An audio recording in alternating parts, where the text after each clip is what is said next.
Bonjour tout le monde, c'est Linda avec vous, très heureuse de vous retrouver pour une nouvelle vidéo. Aujourd'hui, je partage avec vous une recette qui m'a été demandée par beaucoup d'abonnés. C'est la recette de fameux kouglof alsacien, donc origine d'Alsace, un classique. C'est tout simplement une brioche à pâte levée avec des raisins. La recette elle est très facile à réaliser et le résultat il est juste excellent.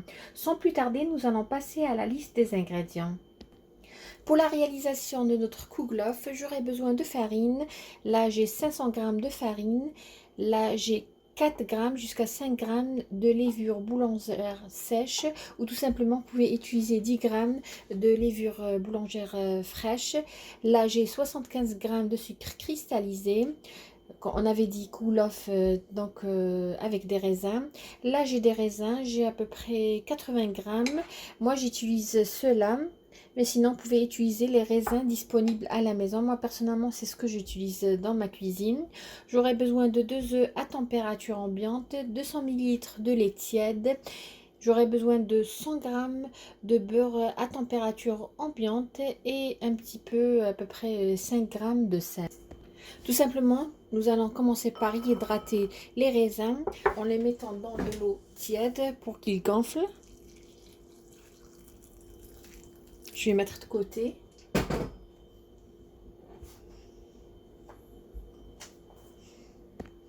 Là, nous allons préparer notre levain en quelque sorte. Là, j'ai le lait tiède. Il faut vraiment qu'il soit tiède, pas trop chaud, sinon votre levure ne va pas être activée. Je vais ajouter la levure.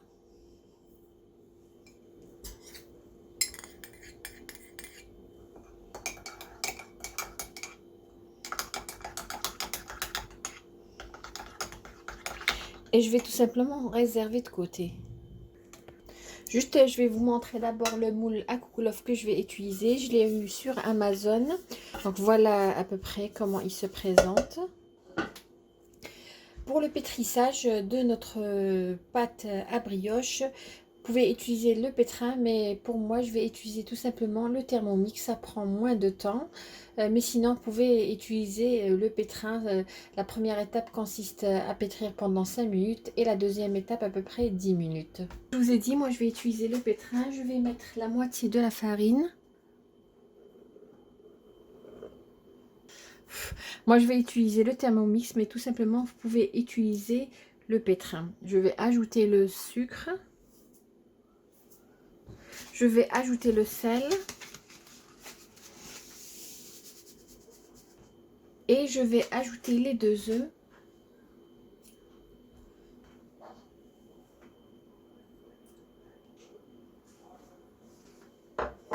Et ensuite, je vais ajouter le reste de la farine. Je vais pétrir pendant quelques minutes, à peu près 2 minutes.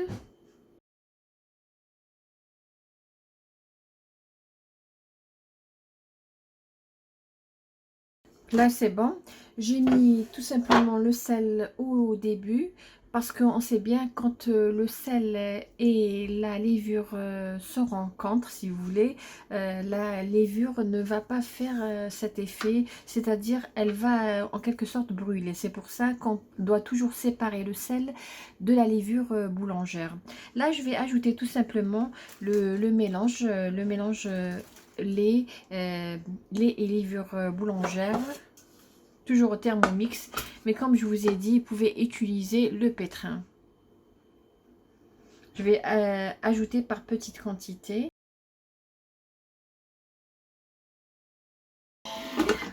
Voilà ma pâte, comme vous voyez, c'est une pâte collante. Qu'est-ce que je vais faire? Je vais tout simplement ajouter les 100 g de beurre mou à température ambiante. Et je vais pétrir pendant à peu près 1 minute à 2 minutes maximum.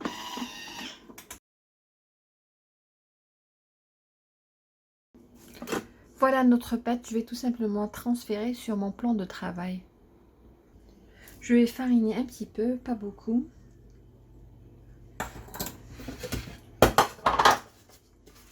Voilà.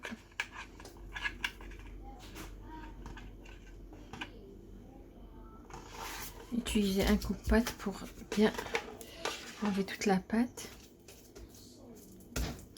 Ne vous inquiétez pas si la pâte elle est collante.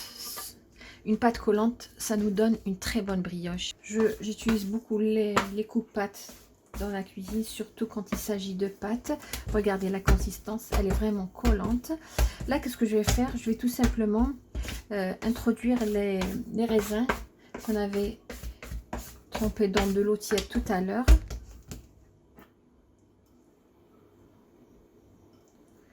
Moi, j'ai utilisé ceux-là, mais sinon, vous pouvez utiliser ce qui est disponible à la maison ou ce que vous aimez. Moi, personnellement, c'est ce que j'utilise.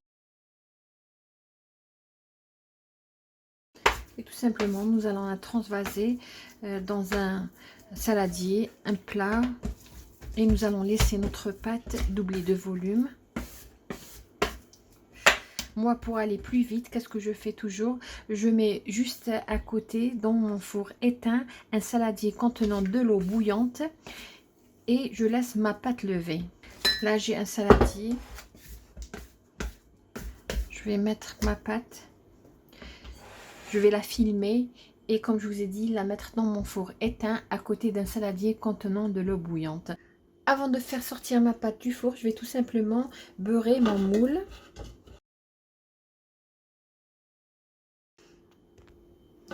Voilà, je vous remontre une deuxième fois le moule, comment il se présente. C'est comme un moule à Savarin.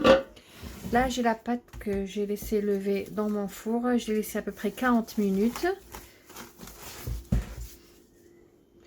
À l'aide d'un coupe-pâte, je vais dégazer. La pâte, elle est juste magnifique.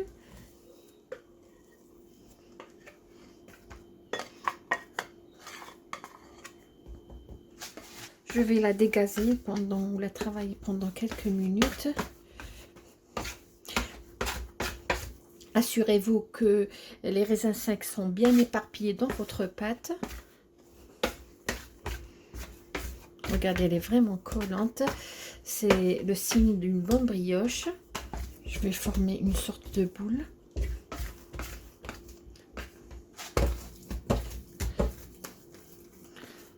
Je vais la travailler pendant quelques secondes. Voilà. Et je vais tout simplement réaliser un trou au milieu. Voilà.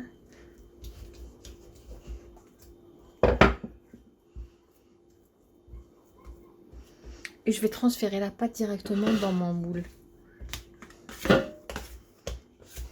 J'ai mouillé un petit peu mes mains pour pouvoir la transférer.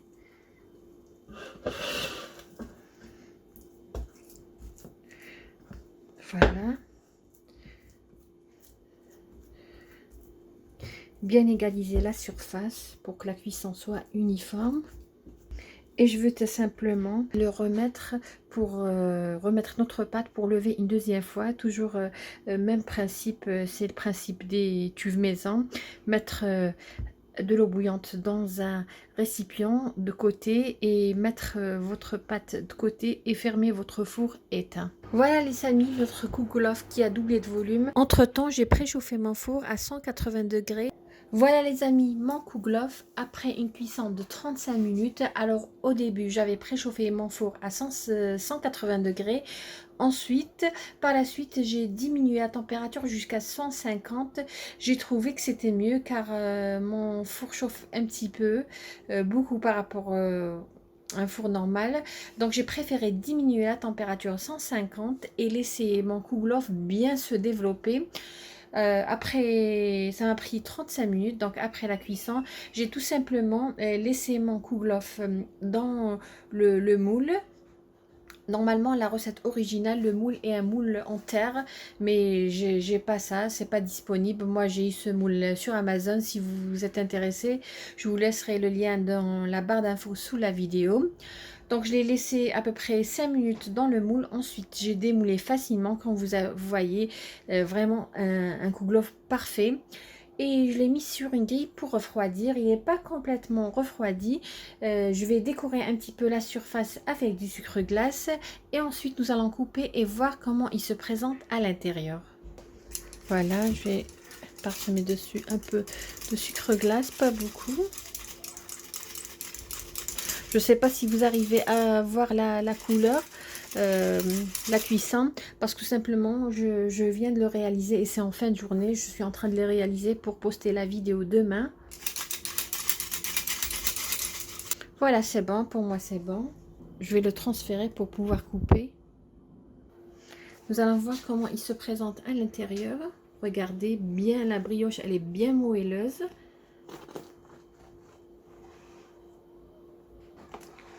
Voilà.